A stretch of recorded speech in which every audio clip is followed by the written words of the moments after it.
With the economy the way it is, and we're all aware of the variances that can happen with the money or lending, when having a business plan and a concept already intact, when do we sacrifice that or change or modify it depending on the amount of money we come up short with funding? Say if we're in it 6 months and we just can't stand to wait any longer to get into the market or get on the floor, when do we know to change, and how will the investors feel about that? Now, that's a good question.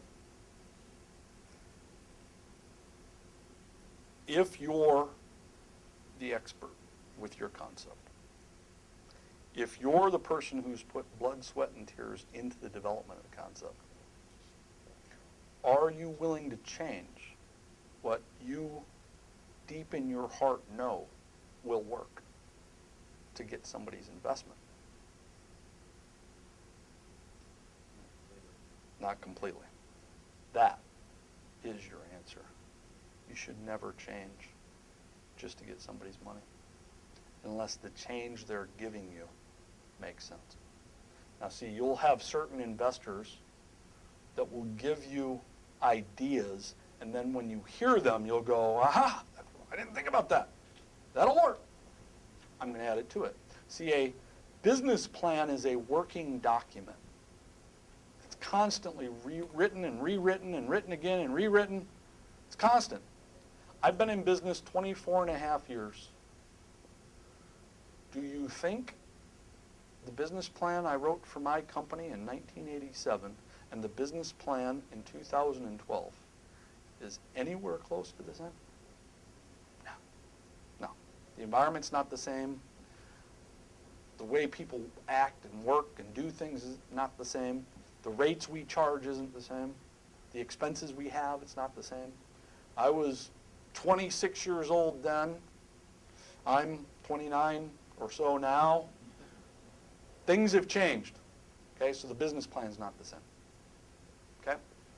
Well, it's the same with the restaurant business plan. If you do it properly, you're constantly going back to this document. People will give you an idea, you add to it, you change it. But the core of it, you shouldn't change. If you're changing the core of it to get somebody's money, then the next question becomes what happens when the next person says, I want what you originally had for an idea. So now do you tick this guy off because you told him you were going to change it to get back to the idea you had before? No. You're best off hearing no more often. You're best off saying, this is what we do. Again, it's not to say somebody might not come up with a good idea and you make the little bit of a change. But the core of it, this is what we do. This is what we're about. This is what I'm going to the mat on. If you'd like to invest in it, we'd love to have you. And if not, just hear more no's. If you hear more no's, you'll hear more yeses. I mean, and I can, maybe even a piece I can add to that is, everybody knows the health movement of food, right? Everybody's wanting to push the whole, I'm going to have a healthy menu. Interestingly enough, there is not a huge amount of data that shows that the customer is all that committed yet. There's some commitment, but the same person who says, oh, we got to have a healthier menu, is ordering the supersized fries. Okay? Well, so let's say you have a health concept, and you're saying, oh, I'm committed to the health movement, I'm committed to the healthy food concept, come heck or high water, I'm doing the healthy food concept, and the investor won't sell, I want French fries. I'll give you $1 million if you put French fries in your healthy food concept. Do you do it? If you do it, chances are your business is going to end up failing because it's not where your passion is. Chances are.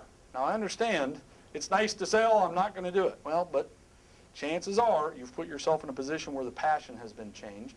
And once the passion of an entrepreneur changes,